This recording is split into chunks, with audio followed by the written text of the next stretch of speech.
From the Ticats Audio Network, this is Ticats Today with Braden Neville.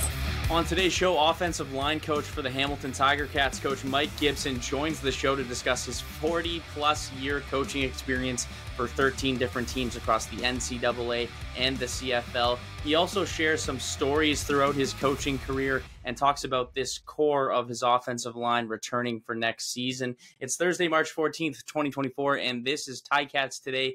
Coach Mike Gibson is a guy we could probably have on for multiple episodes. The guy's been around the game a long time. I want to pick his brain on his coaching journey, get some stories from his time in the CFL and NCAA, and trust me, there's a lot of them. We could probably have him on for multiple episodes throughout the season because he's been around the game so long and has so much knowledge on the sport. And he joins me now. Coach, thanks for joining me today. No problem. Glad to be here. Now, Coach, you have over 40 years experience in both the NCAA and the CFL. It's been an incredible journey, but what was it in the beginning of all this that made you decide coaching was the career path for you? Well, I think it was the coaches I had when I was growing up. There were people I always looked up to and respected, and they had a big influence in my life. And if I was to point to one thing, I would say it was them. And you made your coaching debut as a freshman's coach at Cornell University. Can you think back to those days and that first year of experience of getting into coaching? Well, at that time, freshmen weren't eligible to play varsity football in the NCAA, and I was very fortunate. I went to Cornell as a graduate assistant, which is a path most people start in coaching in college if they didn't play professional football or something like that. And I was in the right place at the right time. After my first season as a GA, there were some staff changes, and at that time, the freshman position was a full-time position. And I worked for a coach by the name of Bob Blackman, who was a well-respected and well-known coach in college football at that time. And obviously, Coach Blackman saw something in me that he liked, and he named me the head freshman coach.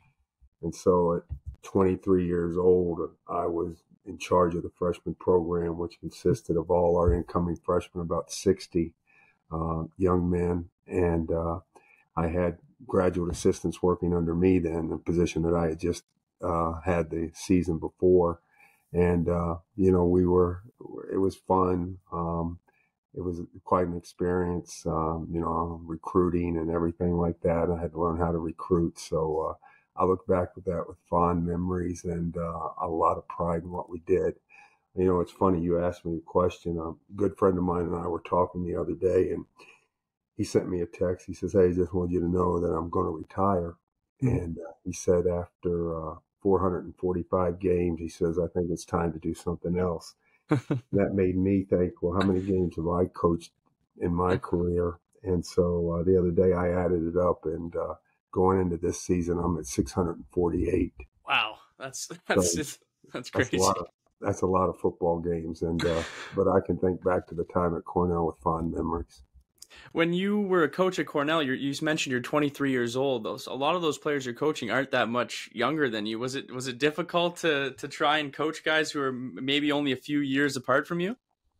I don't remember that so much as I remember a lot of the coaches on the staff were a lot older than me. Yeah. And but they took me under their wing, and at that time, Nelson, a gentleman by the name of Nelson Bob, was the offensive line coach.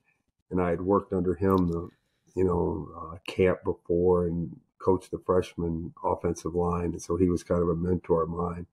And Nelson really had a lot to do with the philosophy that I have and the beliefs that I have about coaching, because just as when I was a player, I looked up to people at 23, and being a full-time assistant, I still looked up to those guys. Mm-hmm. Some of my fondest memories is going on spring visits with those guys to other colleges, and just they knew so many people and introduced me to so many people and everything. I mean, it was invaluable, the experience I had at Cornell.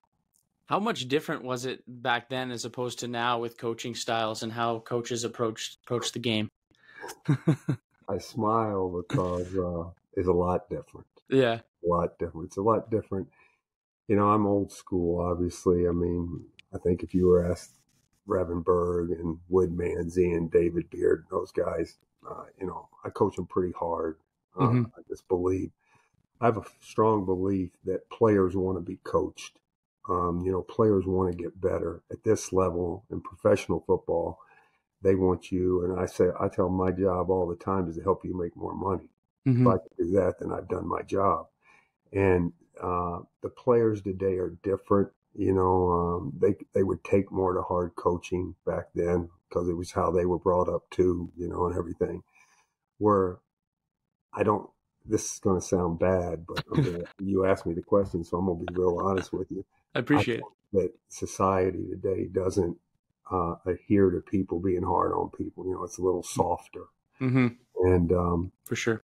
I just think that football players are a little bit different, but they're not totally different. You still have your ones who are, their feelings get hurt. And as I tell them all the time, hey, I'm not attacking you as a person. I'm attacking what I see on the field. As a person, I'll put my arm around you and love on you and go have a beer with you and all that kind of stuff. But on the field, I think you want to be the best you can be. And if you truly want to be the best you can be, you would take the hard coaching, and I'm fortunate. In Hamilton, I've got some guys who take the hard coaching and want to get better. And so maybe that's why I'm still around. Do you find like you have to almost manage every single player differently based on their personalities and the situations they're in? Yeah, I think that hasn't changed. Yeah. When I was way back when, at Boston University, we had a running back by the name of Paul Lewis. And Paul Lewis at that time was probably the best running back in 1AA. He put together a lot of 1,000, or when I was there, maybe 4 1,000-yard seasons. And he carried the ball a lot for us. And in an 11-game season, 1,000 yards, a lot different than 1,000 yards in an 18-game season. And, Paul came from a hard background and everything. He didn't have a father figure. So, he kind of looked, I was a running back coach at that time. He kind of looked at me maybe as his father figure a little bit. And he would tell me things probably he wouldn't tell any of the other coaches. So I think everybody's an individual. You treat, I tell my guys, even in Hamilton, I don't treat you all the same because some of you, as I said, those 3 inside guys, they can take to hard coaching. I got a couple other guys, when you coach them hard, they start pouting and their lips hang and things like that. So you have to love on them a little bit more. But I think that, again, goes back to society, what you're used to. A lot of players, role models growing up, you're spending more time with the coach than you are with your parents or your family. So it's easy to see how a lot of players, when they talk about going back in time and who they thank, they always thank their high school coach or their college coach. You spent nearly 20 years coaching at the college or university level, and then you made your jump to pro football in Winnipeg. What was that experience like, transitioning from the college game to the CFL? Well, the first, I had a good line in Winnipeg. We went to the Grey Cup that year, and Dave Ritchie, who just passed away on Sunday, saw it on the 3 Down Nation. He brought me up because he was an American coach, and we had worked camps together and everything like that. And I'll never forget what Dave told me when he hired me. He said, "Hey," he said, "I've seen you coach. Just come in and be yourself. You don't have to be anybody else." And the first thing I told the offensive lineman, and we had Mo El-Nebi, who was an Outland Trophy winner at BYU, played in the NFL, and he was kind of at the end of his career by the time that I got to Winnipeg. But I told him, I said, "Hey, I'm a college coach. That's the only thing I know, so I'm going to coach you just like I did those guys." And there was a reporter who wrote a funny little quirk about me. He said, our new offensive line coach is chasing his linemen 10 and 15 yards down the field and tell them to get down, make a block and things like that. So really and truthfully, coaching is coaching. You have different types of coaches, obviously, and they have their own personality. I don't think you can be somebody else. You have to be yourself. And if you're not, the players are going to see through it. Yeah. And so wherever I've been very fortunate to coach at a lot of places in this league. And I guess my reputation precedes me because when I walk in there, they say, "Yeah, we've heard about you." And so, they know what to expect. And I haven't changed. And when talking to the guys on your O-line now, they always mention how much they love you, and they're always talking about Gibby, and you're always hearing, so it's clearly been working over the years. So the style hasn't changed, but it's still remained effective. You went to the college level again, and then you returned, but this time as an offensive coordinator in Winnipeg. What's that jump like, going from being a positions coach to coaching, or to being the offensive coordinator? Well, when I was at Boston University, I was also the offensive coordinator. Mm-hmm. And so I'd had that experience. It just, there's only so many hours in a day. It just makes your day, you have to be more organized. And, there's two funny things you'll see about offensive linemen. Okay. Next to the quarterback, they're the most organized group. You come into their meeting room and, Mm-hmm. they have their desk real nice and they have their pad of paper and things like that. And then you go down to their locker room area and they're usually the neatest people. They don't like a lot of junk around their locker, and it's pretty neat. And, things like that, where you may look at another section where there may be another position group over there and there's towels on the ground and 20 pairs of shoes out and things like that. But so I think you have to be organized, you have to be detailed.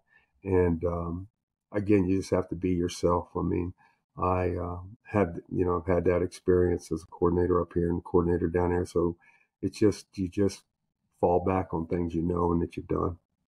Another position group you've coached is the running backs. Is it almost go hand in hand, the offensive line and the running backs, and being able to coach both? Like, if you can coach an O-line, you can coach the running backs? Well, to some degree, because they have to be on the same page in protections. They have to be on the same page in how things are blocked. Running backs, I'll be honest with you, you just, again, I'll go back. I mean, I got a lot of stories I can tell you, but I'll listen to them all. One place that I coached, our running back was really good. He was really good.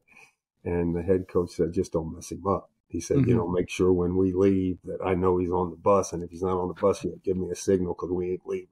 And so, it's just different. Offensive line is more technique oriented. Running backs are a skilled, I'm not saying offensive line aren't. They're skilled in their own way, but running backs had God-given ability. They can run, what I mean?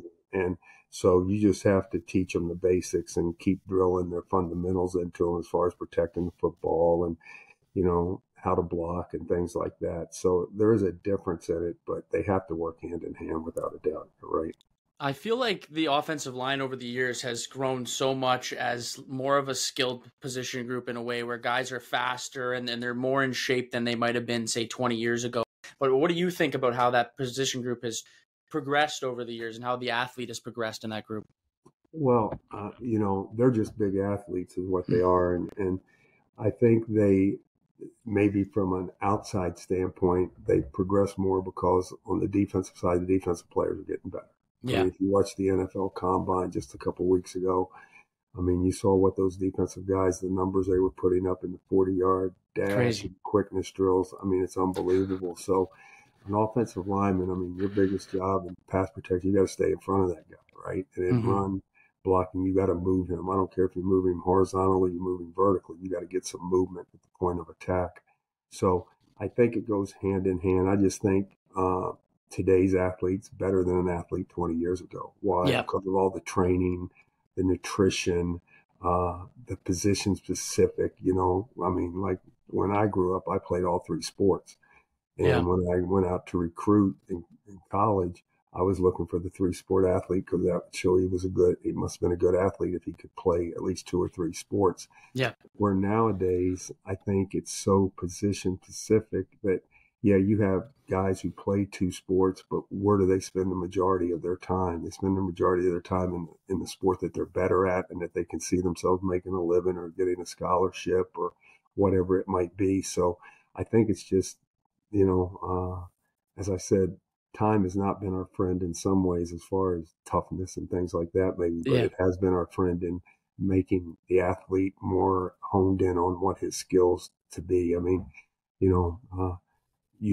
I'll just ask you this question. When you drive around the neighborhood or drive around the parks, do you see any kids working on pass sets? No, not a chance. You see them, they all think they're hoop players and baseball players and things like that, but offensive linemen, they're getting more position specific in what they work on in the off season and things. Yeah, just it's interesting to hear you talk about it because it is crazy how everything's progressed, and you're completely right.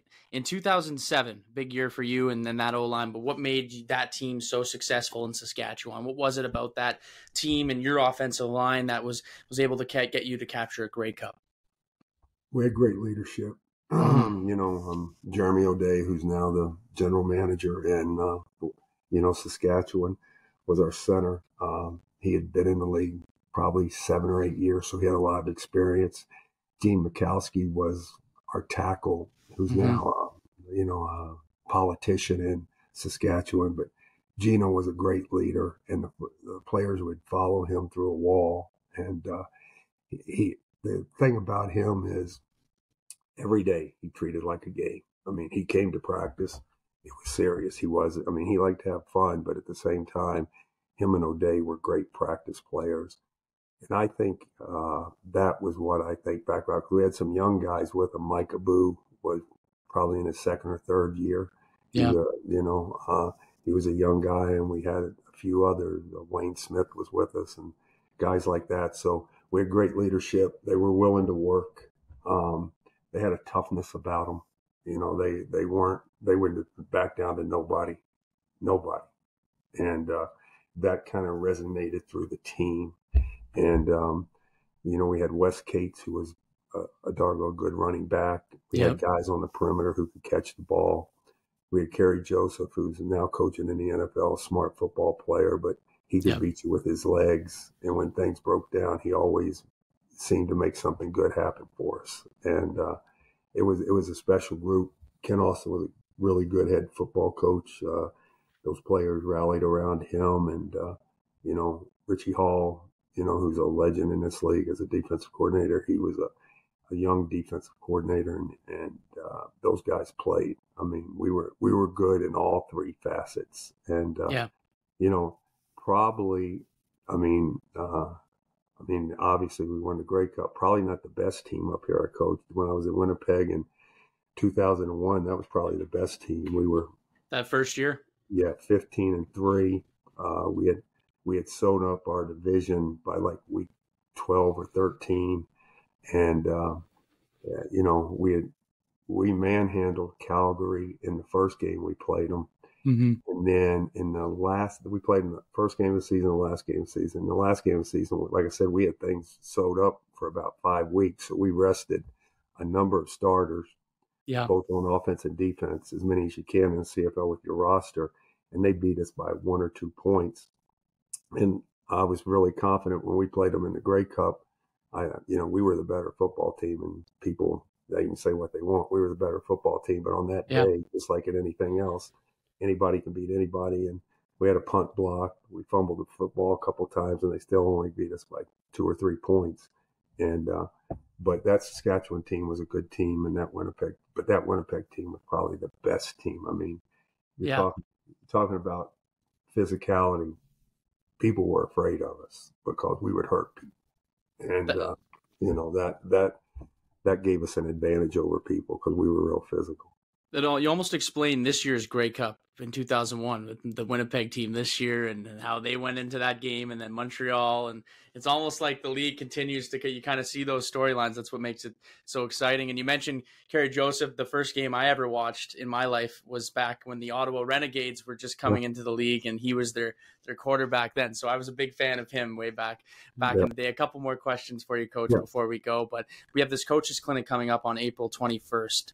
If you could give yourself advice when you started coaching of something you know now, what would you tell yourself? Well, whenever I talk at a clinic, I tell everybody the same thing. If you can just take one thing from the clinic, and it could be one thing good or bad. You take something bad, well, I don't like that, or I wouldn't do that. At the clinic, you're just trying to find one thing. You're not going, don't go to a clinic and look for a new play or look to reinvent yourself as a coach. Go and pick up one thing. It might be something in how you handle players. It might be a phrase that you really like.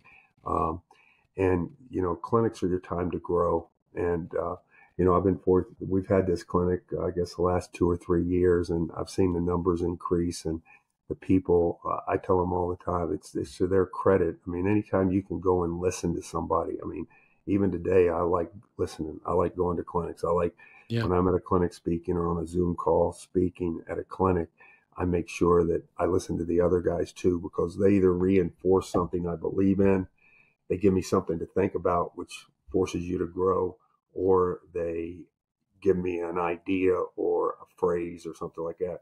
Don't go expecting to reinvent yourself or reinvent what your offense or defense does. You have to believe in what you do, and just go and try to pick something up, a little thing. And if you do that enough times, they lead to big things.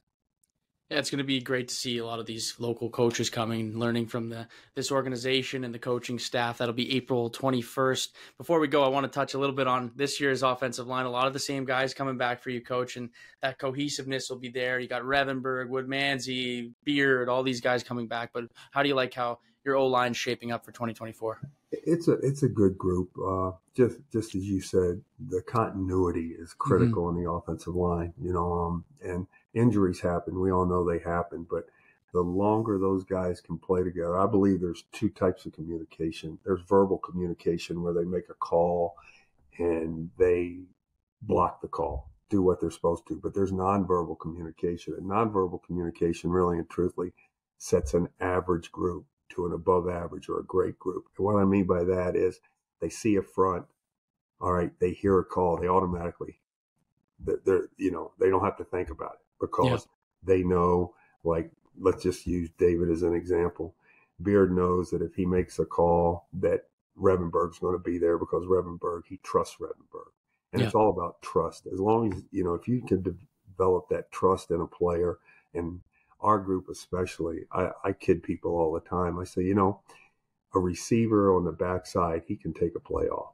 A DB on the backside, he can take a play off. An offensive lineman can never take a play off. And the reason I say that is because it's all in that box. It starts in the box. If they can't protect Bo, it's going to be a long day for Bo. If they can't at least move their person who they're supposed to block, then it's going to be a long day for the running game. And so that cohesiveness, that working together is a key factor. And it's another year for these guys. And, you would expect them to grow. I expect them to grow. They're hard workers. They know what's expected of them. They have a new coordinator in Scott, but they've had Scott for 10 games. You know what I mean? And so there'll be some verbiage as far as play calling and things like that might be new. But football's football. It's me against you, and as long as we have the belief that we're as good, if not better, than the guy across from us, then we got a chance. I appreciate it, Coach. I feel like I could have you on the show for hours just to pick your brain on all these stories, and I definitely want to get you back on because it's crazy listening to your career and everything you've been through and all these teams you've coached and players you've been with. So, Mike Gibson, I appreciate you joining me, man. It was really great to chat with you today. Hey, no problem. Look forward to seeing you when I get to Hamilton.